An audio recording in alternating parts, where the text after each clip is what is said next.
The massive ship of the Galactic hegemony moved slowly through space. Its shiny surface reflected the distant stars as it approached the blue planet called Earth. Captain Zorn stood at the front window, his 4 eyes blinking with interest. "So, this is the planet they call Earth," he said to his second-in-command, Officer Trill. "It looks so small." "Yes, Captain. Our reports show these humans are still primitive. They should be easy to add to our collection of planets," Officer Trill replied.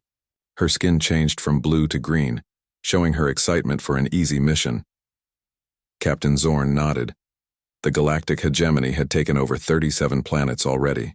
Each new species joined their big space family, following hegemony rules and giving their resources. Earth would be no different, or so they thought. As their ship moved past Mars, the red planet, their radar started beeping. "Captain, we're picking up signals, many signals," said the radar officer. His tentacles moved quickly over the control panel. "There are human structures all over this solar system, not just on Earth." Captain Zorn frowned. This wasn't in the AD reports. "Show me." The big screen lit up. It showed small stations on Mars. There were ships moving between planets. And in the asteroid belt between Mars and Jupiter, there were hundreds of small, strange-looking vessels. "What are those?" "Captain," Zorn pointed at the odd ships. They didn't look like proper spaceships. They seemed to be made from different parts stuck together with no clear design. "Unknown, Captain. They appear to be mining ships, but..." Officer Trill paused. "They don't match any known spaceship design. They look like they were built from garbage." The hegemony ship continued forward, planning to reach Earth for their first official meeting. But as they passed the asteroid belt, one of the strange human ships changed course. It was headed straight for them. "Captain, one of the small ships is approaching us," Officer Trill said with alarm. "Should we destroy it?" "No. This is supposed to be a peaceful first contact," Captain Zorn replied. "Let them come close. Maybe they're scouts for the Earth government." The human ship came closer. It looked even stranger up close. Parts of it were shiny new metal, while other sections looked old and patched many times. It had solar panels sticking out at odd angles and what appeared to be a mining drill attached to the front. "They're hailing us, Captain," the communication officer reported. "Put them on screen," ordered Captain Zorn, straightening his uniform. He wanted to look impressive for the first human contact. The screen showed the inside of the human ship. It was messy, with wires hanging from the ceiling and walls covered with pictures and notes. A human woman with bright red hair stood in the center. She wore dirty work clothes and had tools hanging from her belt. "Hey, a spaceship, you're new. Around here, I'm Eliza Novak, but everyone calls me Scrap," she said with a big smile. "Welcome to the belt." Captain Zorn blinked, all 4 eyes in confusion. This wasn't how first contact was supposed to go. Where were the officials? The formal greetings? "I am Captain Zorn of the Galactic Hegemony scout ship Dominance. We are here to speak with the leaders of Earth," he said formally. Scrap laughed. "Earth leaders? Well, you'll have to go another 2 months to reach Earth with that slow boat you're driving. But since you're here, want to trade? I've got some rare minerals from the series Deep Mines." Before Captain Zorn could answer, another human popped into view. This one had dark skin and a thick beard. "Scrap, are those aliens? Real aliens?" the man asked excitedly. "Hot damn. Ask them if they want to see my new reactor design." "This is Marcus," Scrap explained to the confused aliens. "Best engineer in the belt. He can fix anything or make it better." Captain Zorn tried to regain control of the situation. "We need to speak with your leaders. We represent a coalition of 37 species across the galaxy." Scrap shrugged. "I don't have leaders. I'm a free miner. There's about 10,000 of us living out here in the belt. Earth folks call us space goblins because we live in the rocks and collect shiny things." She grinned, showing a missing tooth. "If you want official types, you need Earth or Mars. Out here, we're all independent." Officer Trill whispered to Captain Zorn, "This makes no sense. How can they have space technology but no proper chain of command? Where is their fleet admiral?" Scrap's ship suddenly moved closer, almost touching the massive hegemony vessel. "Your ship looks interesting." Mind if I come aboard and check out your tech? Scrap asked. Before anyone could answer, there was a thunk against their hull. Security. Alert. The human ship has attached to our airlock, shouted the security officer. Relax.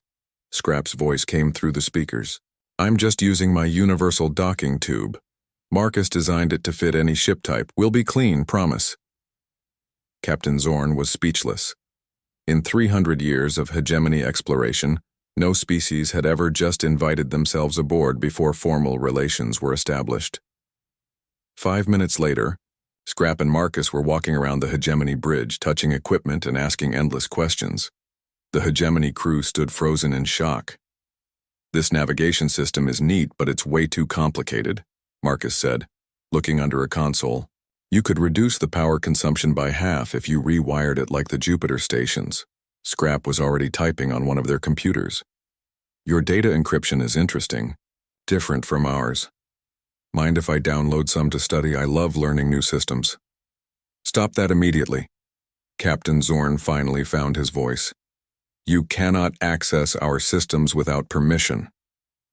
Oh, sorry, Scrap said, not looking sorry at all. Force of habit. Out in the belt, we share everything. Knowledge wants to be free, you know?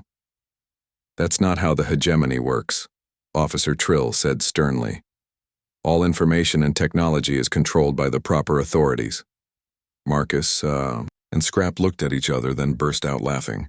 Good luck with that approach around humans, Marcus said, wiping tears from his eyes. Especially us belt goblins. As Captain Zorn tried to understand these strange humans, more alerts sounded. Captain, we're detecting 20 more small ships. Approaching from the belt, the radar officer reported nervously. Friends of yours? Captain Zorn asked Scrap. She nodded happily.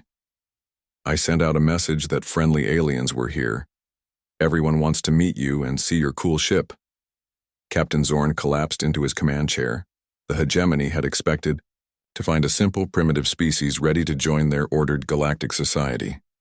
Instead, they found Earth's space goblins, and they weren't ready for them at all.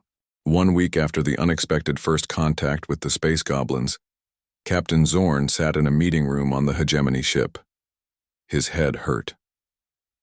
On the table in front of him were 23 different gifts from various space goblins who had visited his ship. I don't understand these humans, he said to Officer Trill, who was organizing reports on her tablet. Look at this. He picked up a small metal object. This mining woman, Scrap, gave me this. She said it was a better version of our ship's air filter. But our air filters are already perfect. They were designed by the hegemony's top engineers. Officer Trill nodded sympathetically. And yet, when our engineers tested it, the human version uses 30% less power and filters 15% more particles. Captain Zorn put the filter down with a groan. That's the problem. These humans keep improving things without permission. It makes no sense. The door opened, and Commander Zalthix entered. As the leader of the hegemony fleet, Zalthix had arrived yesterday with 5 more ships. He was tall, with gray skin and 6 arms, each wearing a different rank badge. Report, Captain, Zalthix demanded. Sir, we've established contact with Earth's official governments. They've invited us to a formal meeting next month, but... Captain Zorn hesitated. But what? Commander Zalthix asked. The space goblins are everywhere. They don't respect our protocols. They keep visiting our ships, offering trades, asking questions. 3 of them somehow got into Engine Room 7 yesterday and redesigned our cooling system. Commander Zalthix's eyes narrowed. Are they hostile? No, sir, they're friendly. Too friendly. They don't wait for permission. They don't follow chains of command. Each one makes their own decisions. Impossible, said Commander Zalthix. No advanced civilization can function that way. There must be secret leaders controlling them. Before Captain Zorn could reply, the communication panel beeped.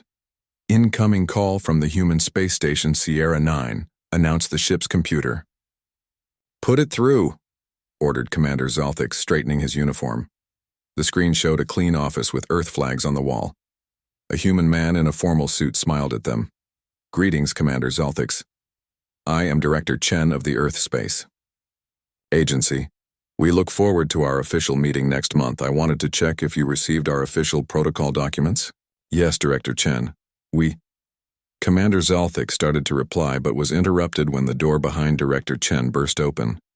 A young man with messy hair and oil-stained clothes rushed in. Director, you've got to see this. I improved the hegemony ship design. He held up a tablet showing technical drawings. Director Chen's smile became strained. Marcus, this is not a good time. I'm in a diplomatic call. Oh, it's you guys. Marcus grinned at the aliens.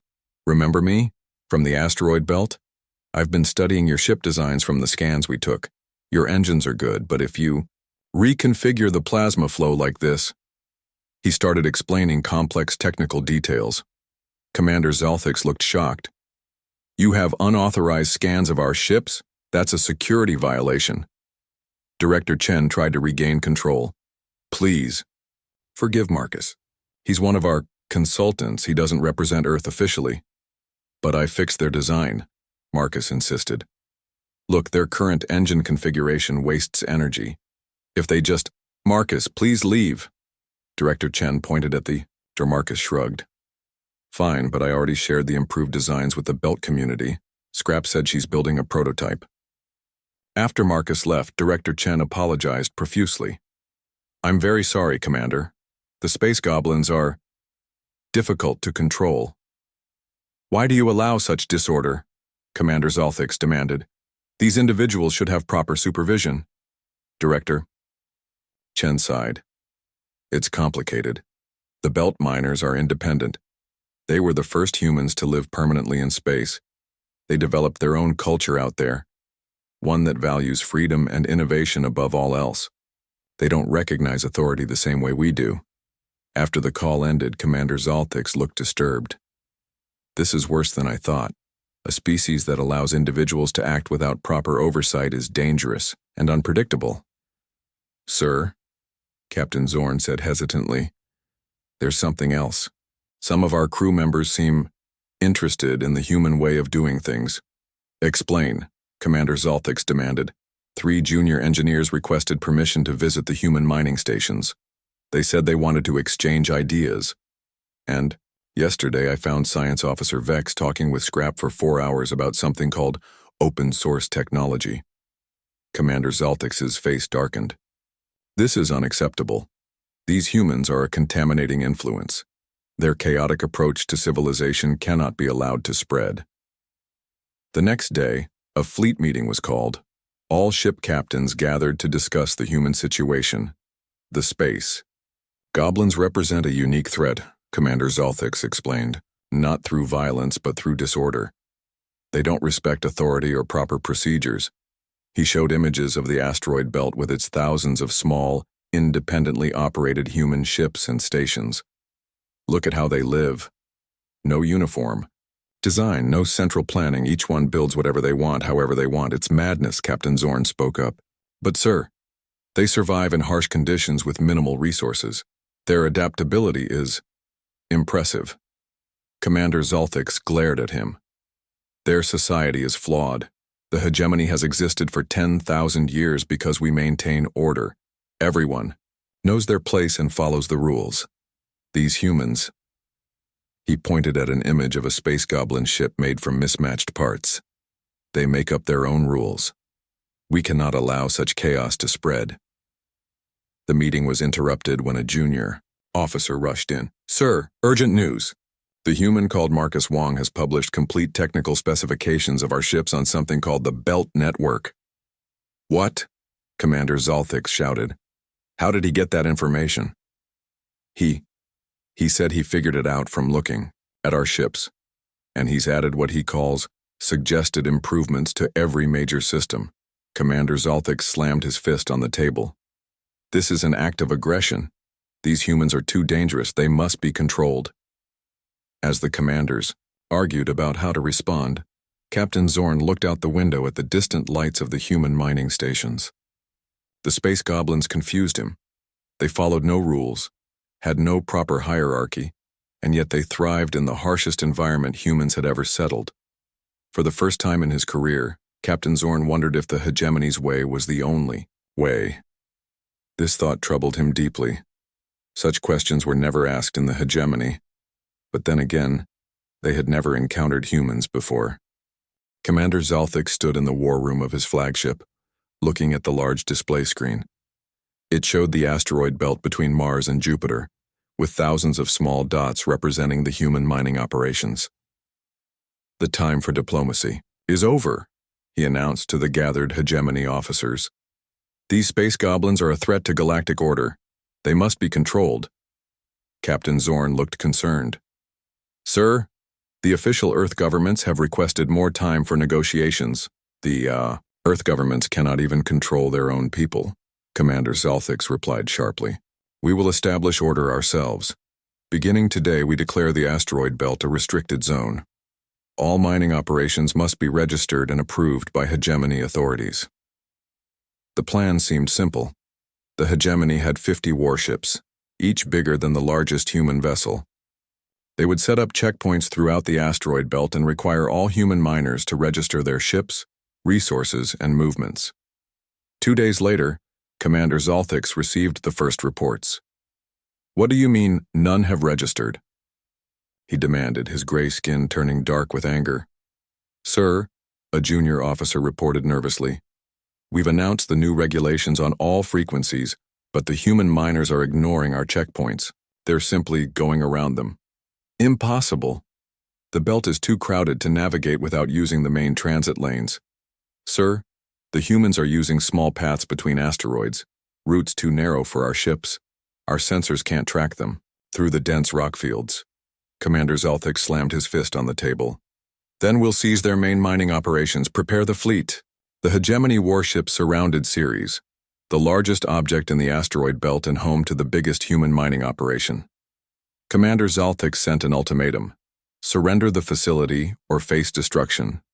To his surprise, the humans evacuated without resistance. The hegemony forces took control of the massive mining complex, expecting to find valuable resources. Instead, they found empty storage rooms.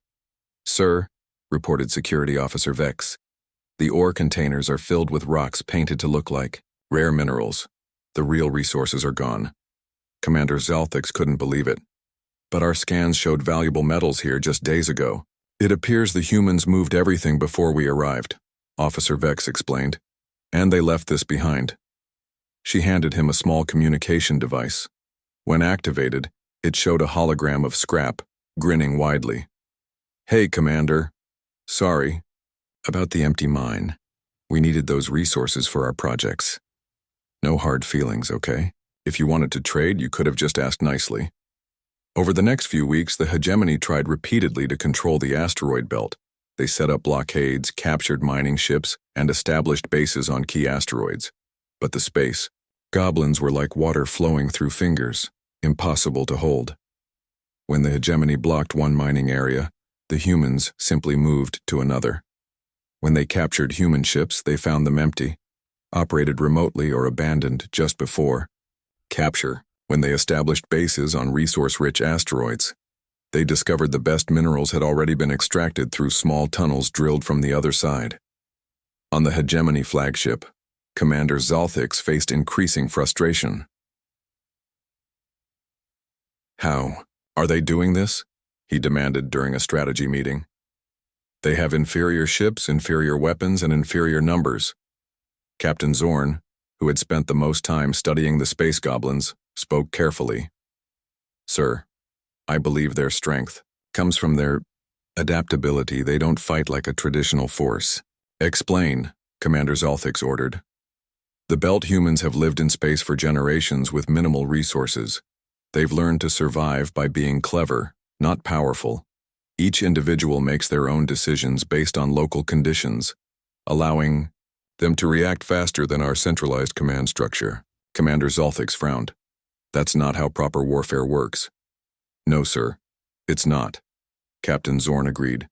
"And that's why our traditional approaches are failing." The situation grew worse when the hegemony discovered their ships were disappearing. "Another patrol ship has gone missing near Jupiter's moons," Officer Trill reported. "That's the 5th one this week." "Are the humans destroying our ships?" Commander Zalthix asked in disbelief. "No, sir. Our ships are being stolen," Commander Zalthix couldn't comprehend this. How does one steal a warship? Security footage from the last ship showed the answer. A team of space goblins had attached to the hull using small personal thrusters. They cut through an access panel, rewired the security systems, and entered the ship while the crew was sleeping. Instead of attacking the crew, they simply offered them a choice: join the space goblins or be dropped off safely at a hegemony outpost. Most concerning to Commander Zalthix, 3 of the crew members had chosen to stay with the humans. After a month of conflict, the resource war reached a critical point. The hegemony controlled all major facilities in the asteroid belt, but found themselves with little to show for it. The humans had retreated to smaller hidden bases throughout the belt and beyond, taking their most valuable resources with them. More worrying reports came in about human ships appearing near distant hegemony worlds, making contact with local species and sharing information about alternative ways to organize society. In his private quarters, Commander Zalthix reviewed the latest reports with growing concern. A hegemony science vessel had captured a small human mining ship near Mars. Inside, they found something unexpected. "They're using our technology," Commander Zalthix said in disbelief, looking at the images. "But they've changed it, improved it." Captain Zorn nodded. "The humans call it reverse engineering. They study how things work, then rebuild them in their own way." Commander Zalthix stared at the image of a human engine that combined hegemony design with human innovations. It was smaller than the original but produced more power. "How is this possible? Our engineers are the best in the galaxy. We have 10,000 years of scientific progress." "The space goblins think differently," Captain Zorn explained. "They don't follow standard procedures. Each one experiments with new ideas. Most fail, but when one succeeds, they share the knowledge instantly across their network." Commander Zalthix turned away from the screen. For the first time in his long career, he felt doubt. The hegemony had always succeeded by being bigger, stronger, and more organized than other species. But the humans, especially these space goblins, weren't fighting on those terms. "Sir," Captain Zorn said quietly, "I believe we need to reconsider our approach. The humans aren't like other species we've encountered. They thrive under pressure. The more we push them, the more they innovate." Commander Zalthix looked out the window at the stars. "What are you suggesting, Captain?" "Perhaps instead of trying to control them, we should try to understand them." As if proving Captain Zorn's point, the ship's alarms suddenly blared. "Sir." Officer Trill's voice came over the speaker. "We're detecting hundreds of small ships approaching from all directions." The resource war was about to enter a new phase, and the space goblins were just getting started. "There are hundreds of them." Officer Trill's voice was filled with panic as she pointed at the display screen. Small dots representing human vessels surrounded the hegemony flagship from all directions. Commander Zalthix stood rigid, his 6 hands clenched into fists. "Prepare all weapons. Today we will teach these humans the price of defiance." But Captain Zorn frowned as he studied the sensor readings. "Sir, the human ships aren't powering weapons. They're broadcasting a message."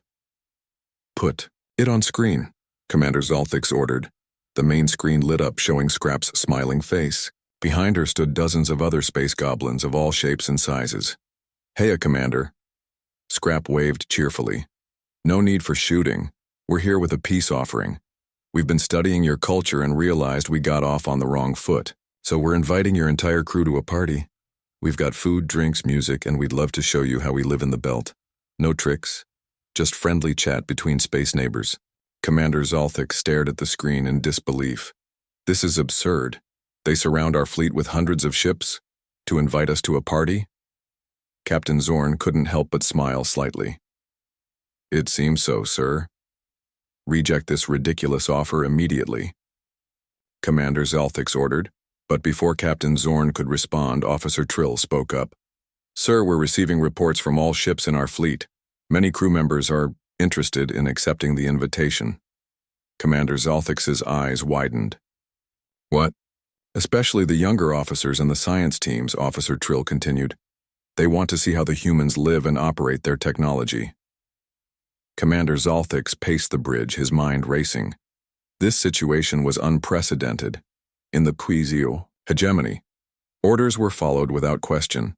The idea that his crew would want to socialize with an enemy was unthinkable. After much debate, Commander Zalthix made a decision. He would allow a small team to visit the largest human station as a research mission.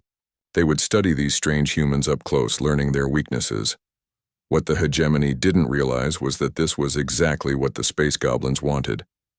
3 days later, the hegemony research team returned from their visit to Vesta Station, the new headquarters of the space goblins after the loss of Ceres.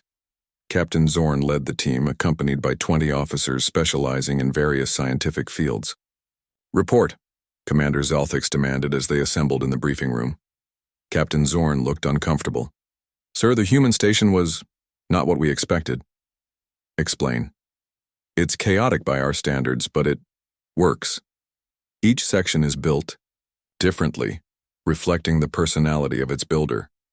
There's no central planning, yet everything connects seamlessly," Science Officer Vex added enthusiastically. "Their engineering solutions are remarkable. They use minimal resources with maximum efficiency, and they're constantly experimenting, testing new ideas right on the station." Commander Zalthix frowned. "What about their defenses? Command structure? Weaknesses?" "That's the strange part," Captain Zorn replied. "They showed us everything. Their power systems, life support, even their new ship designs. They have nothing to hide because they believe knowledge should be shared freely." "And their command structure?" Commander Zalthix pressed. "There isn't one exactly," Captain Zorn said. "They have specialists who others listen to based on their expertise, but no fixed hierarchy. Decisions are made by consensus or by whoever is most affected by the outcome." Commander Zalthix shook his head in disbelief. "Such a system cannot function efficiently." "Yet it does," Captain Zorn replied quietly. "And, sir, 7 of our team have requested permission to stay longer for extended research." Commander Zalthix slammed his fist on the table. "Denied. This human chaos is infecting our crew. We need a new strategy." The new strategy was infiltration. If the humans would freely share their knowledge, the hegemony would take advantage. Commander Zalthix selected 50 officers to pose as cultural exchange representatives, with secret orders to gather intelligence and identify critical weaknesses in human operations. 2 weeks later, the infiltration teams were scattered throughout the asteroid belt, living among the space goblins and reporting back to the flagship. But as the days passed, the reports became strange. "Sir," Officer Trill said with concern, "Infiltration Team 12 has missed their last 3 check-ins. Contact them immediately," Commander Zalthix ordered. When the communication was established, a hegemony officer appeared on screen, but something was different. He wore colorful human-style clothing and had human-made tools hanging from his belt. "Agent Korvik, report your status," Commander Zalthix demanded. "Oh, hey, Commander." Agent Korvik smiled broadly, an expression never seen on hegemony officers. "Sorry about missing check-ins. We've been busy helping rebuild the hydroponic system on this station. The humans have this amazing method of growing food using 40% less water. I've been learning their techniques." "Agent Korvik, may I remind you of your mission?" Commander Zalthix said coldly. "You are there to gather intelligence, not to farm." "Yes, sir, but the thing is..." Korvik looked embarrassed. "The humans already know we're infiltration agents. They figured it out the first day." "What?" Commander Zalthix was stunned. "They said they didn't mind. They welcome everyone who wants to learn, and honestly, sir, we're learning so much. 3 of us are helping design a new type of engine that combines hegemony power systems with human adaptability." Commander Zalthix ended the transmission abruptly. Similar reports came in from other infiltration teams. The hegemony agents weren't converting the humans were converting them. Even more troubling, human cultural exchange teams had requested permission to visit hegemony ships. Commander Zalthix had denied these requests, but somehow the humans kept appearing anyway. "Sir," a security officer reported, "we found another human on board. She was in Engineering Section 7, showing our technicians how to improve power efficiency. How? Did she get on board? Commander Zalthix demanded. She says she was invited by Chief Engineer Lorix. Commander Zalthix summoned Chief Engineer Lorix immediately. Explain yourself, he demanded when the engineer arrived. Lorix looked nervous but stood his ground. Sir, the human named Arya Chen has remarkable insights into our systems. She helped us solve a power fluctuation problem that has plagued our engines for years. She's not a threat. Not a threat? Commander Zalthix's voice rose. These humans are undermining the very foundation of the hegemony. Our strength comes from order, structure, and consistent procedures. Their chaotic approach to technology and society is a disease spreading through our ranks. Even as he spoke, Commander Zalthix knew he was losing control of the situation. More reports came in daily of hegemony crew members spending time with the space goblins, learning their ways, and, most disturbing of all, enjoying their freedom. Meanwhile, the space goblins were everywhere, appearing on hegemony ships, offering help, asking questions, making friends, and quietly changing how the hegemony crew thought about their own society. The infiltration had been successful, but not in the way Commander Zalthix had planned. The hegemony had tried to infiltrate the humans, but instead, the ideas of the space goblins were infiltrating the hegemony. And aboard a small mining ship near Jupiter, Scrap smiled as she read the latest reports from her friends throughout the belt. The first phase of her plan was working perfectly. Commander Zalthix stood in the war room, surrounded by his most loyal officers. The mood was grim. On the large display screen, a map showed the current situation throughout the solar system. Red dots representing hegemony ships and bases were scattered across space. Blue dots showing known human operations blinked everywhere, some even appearing inside hegemony-controlled areas. This has gone on long enough, Commander Zalthix declared. These space goblins are more dangerous than we realized. Their disorganized approach to society is spreading like a virus through our ranks. He pointed to a report on the screen. 37 hegemony officers have requested reassignment to human stations for further research. 15 have failed to return from their missions among the humans. And most concerning, crew members across our fleet are beginning to question standard procedures, suggesting improvements based on human ideas. Captain Zorn, who had been unusually quiet during the meeting, finally spoke. Perhaps we should consider that some of these improvements are actually beneficial, sir. Commander Zalthix narrowed his eyes. You sound like you admire these humans, Captain. I find them interesting, Captain Zorn admitted. Their approach is different, but effective in their environment. They survive with few resources by constantly adapting and sharing knowledge. Knowledge that should be controlled by proper authorities, Commander Zalthix snapped. I've made my decision. We will launch a major offensive against their main, remaining base on Vesta. Once we destroy their central hub, these scattered space goblins will have nowhere to coordinate their activities. The plan was set in motion. 20 hegemony warships moved into position around Vesta, the second largest object in the asteroid belt, and now the main base for the space goblins after they lost Ceres. The attack would be swift and overwhelming. But when the hegemony fleet arrived, they found Vesta nearly abandoned. Only a skeleton crew remained, mostly maintaining basic systems. Where are they? Commander Zalthix demanded, staring at the images transmitted from the boarding parties. There should be thousands of humans here. Sir, Officer Trill reported. According to the humans we captured, most of the space goblins evacuated 3 days ago. Somehow they knew we were coming. Commander Zalthix slammed his fist down. Impossible. Our attack plans were top secret. That's not all, sir, Officer Trill continued nervously. The humans left this behind, addressed specifically to you. She handed him a small device. When activated, the device projected a hologram of Scrap.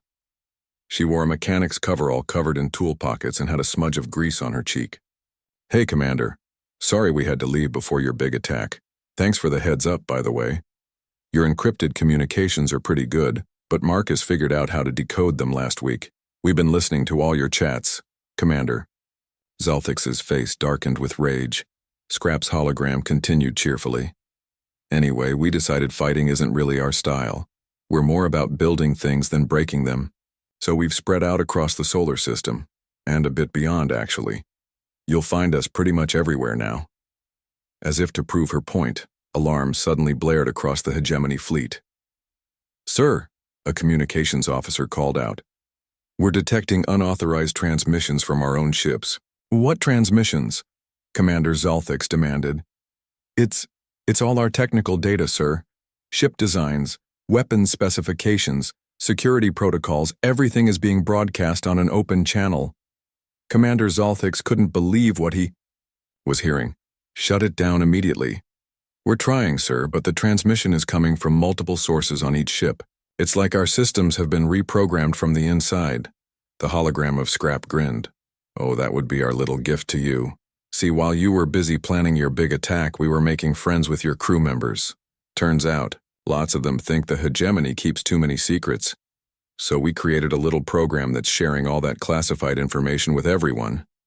Commander Zalthix watched in horror as the most closely guarded secrets of the hegemony were broadcast across the solar system. Any species with a receiver could now access the technical specifications of their ships, the weaknesses in their defenses, and even the private communications of their leaders. This is an act of war, he shouted at the hologram.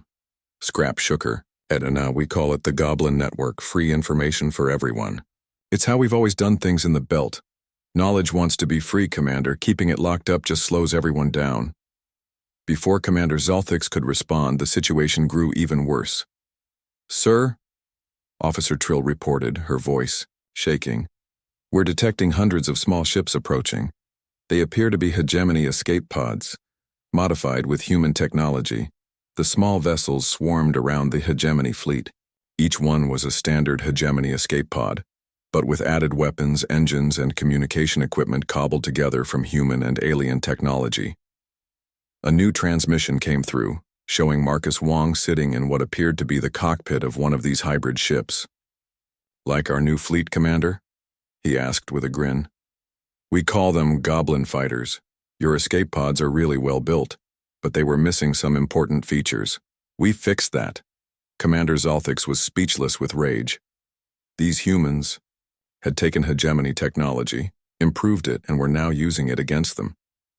Captain Zorn stepped forward. Sir, I recommend we withdraw and reassess. We're vulnerable now that our technical specifications have been revealed. Retreat? Never, Commander Zalthix declared.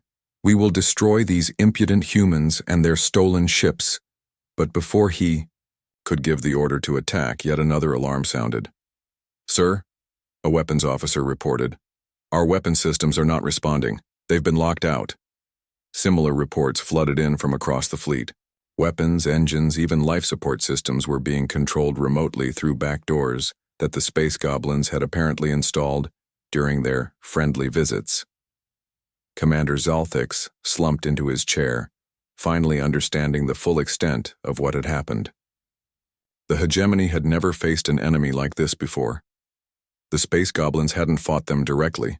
They had simply shared information, made friends, and spread their ideas throughout the fleet. And in doing so, they had achieved what no military force had managed in 10,000 years. They had defeated the hegemony without firing a shot. As the Goblin Network continued broadcasting hegemony secrets across the stars, Scrap's hologram gave a little wave. Maybe now we can talk about being neighbors properly. We've got some ideas we'd love to share about how the galaxy could work better for everyone. The Galactic Hegemony Council chamber was silent. 12 senior commanders sat around a circular table, their faces showing various degrees of concern. In the center of the table, a holographic display showed the current situation in the Sol. System First Speaker Drux, the oldest member of the council, looked at Commander Zalthix with disappointment. You were sent to assess and potentially incorporate a newly discovered species. Instead, you have created the greatest crisis the hegemony has faced in 1,000 years. Commander Zalthix stared at the table, unable to meet the first speaker's eyes. The humans are unlike any species we have encountered before. Their space goblins resist all normal methods of control. Explain again how a small group of disorganized miners defeated our fleet, second speaker Vorn demanded. Commander Zalthix took a deep breath. They didn't defeat us through traditional means. They infiltrated us, made friends with our crew, shared ideas. Before we realized what was happening, they had spread their way of thinking throughout our ranks. The holographic display shifted to show images of human space goblins working alongside hegemony crew members, building strange hybrid technologies that combined the best aspects of both civilizations. And now, Commander Zalthix continued, the Goblin network has spread beyond Earth. We've detected transmissions reaching as far as the Centauri systems. The humans are sharing everything, not just our technical specifications, but their entire philosophy of open information and individual freedom. First speaker Drux looked troubled.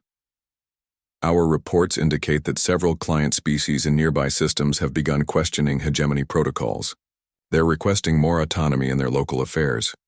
We must crush this rebellion immediately, third speaker Malice declared, slamming his fist on the table. Gather the Grand Fleet.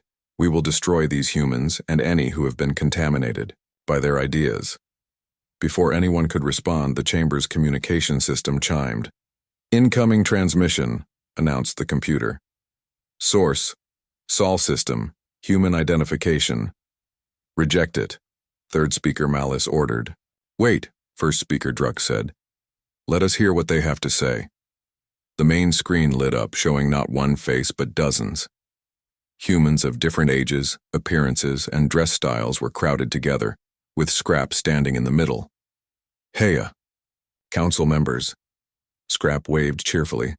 Hope we're not interrupting anything important. We wanted to check if you got our messages. What messages? First speaker Drux asked cautiously. We've sent about 50,000 personal communications to individuals throughout hegemony space, Marcus explained, stepping forward beside Scrap. Offering trade opportunities, technical assistance, cultural exchanges, friendly neighbor stuff. Commander Zalthix looked alarmed. You've been contacting our citizens directly? That's forbidden. All communications must go through proper channels. Scrap shrugged. Yeah, we don't really do proper channels. Too slow. Anyway, we've been getting lots of responses. Turns out people all over your space are pretty interested in talking with us. A new alarm sounded in the council chamber. An aide rushed in and whispered urgently to first speaker Drux, whose eyes widened. What is it? Asked second speaker Vorn. We're detecting multiple unauthorized ships departing from major hegemony worlds, first speaker Drux said, his voice strained. They appear to be heading toward the Sol system. On the screen, Scrap grinned. That would be our new friends coming to visit. We've been getting requests from scientists, artists, engineers, all kinds of folks who want to see how we do things. We said the more the merrier. The council members looked at each other in growing alarm. The foundation of the hegemony's power had always been control of resources, information, and movement. But these humans operated outside those rules, and worse, they were teaching others to do the same. This cannot continue, third speaker Malice declared. We must isolate the Sol system completely.